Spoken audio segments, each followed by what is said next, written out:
Well, here you are. We've got our transmission taken apart from the engine. We just gotta finish bringing her down, which, let's see if I can show you guys real quick. Right? Since I gotta do this all by myself.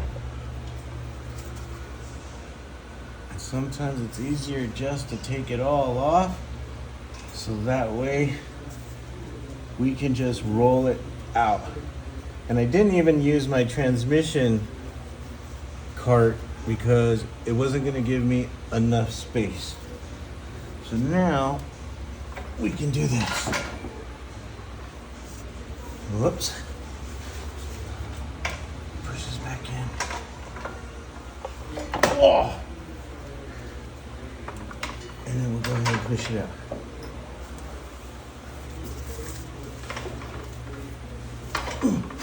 There we go. Whoa, let's scoot it over. More over this way. Voila.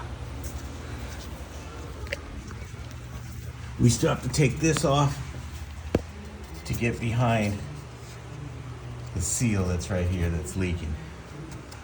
Still a little bit of work to do.